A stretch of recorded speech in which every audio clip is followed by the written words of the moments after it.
अस्सलाम वालेकुम। SM news के साथ मैं हूं मुक़द्दर रज़ा। SM न्यूज़ स्टूडियो में खुशामदीद। खबरों का सिलसिला बढ़ाते हुए हबशम करते हैं चीचा वतनी से। 28 डॉक्टरों की भरमार, हर गली मोहल्ले में लोगों की ज़िंदगियों से खेलने में मसरूफ़ हैं। तफसीलात के मुताबिक बताया जा रहा है कि चीचा वतनी अड्डा 11 मोड़ के करीब मैटरनिटी होम में 28 डॉक्टर लोगों के गलत ऑपरेशन करने में मसरूफ़ हैं। चक नंबर 20 C1R की एक फैमिली ने अपने बच्चे के खतने करवाए कि जिसमें से एक बच्चे का गलत इवज़ काट दिया गया है कि जिसकी वजह से इसके वालिदैन सख्त मुश्किलात का शिकार हैं। डिप्टी हेल्थ ऑफिसर की मिली भगत से शहर भर में अताइयों की वजह से लोगों की ज़िंदगियों से खेला जा रहा है। शहरियों का डिप्टी कमिश्नर साहिबाल से इस बारे में नोटिस देने की अपील है।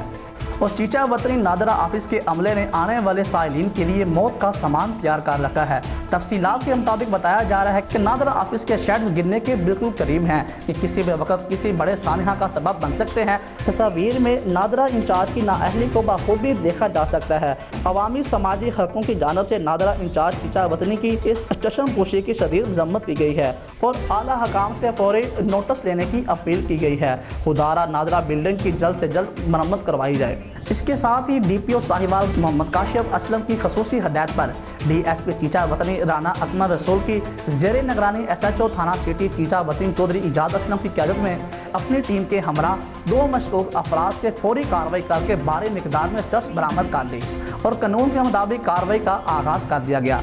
चौधरी इजाद असलम ने SM न्यूज़ से गुफ्तगू करते हुए कहा कि मंशिया फरोशों के खिलाफ कार्रवाइयाँ जारी हैं और चुन का मंशिया फरोश और जुर्म पेशा अफराद को नहीं छोड़ेंगे। और उनका मज़ीद कहना था कि मेरे ऑफिस के दरवाजे दिन रात अवाम उन्नास के मसाइल के हल के लिए खुले हैं।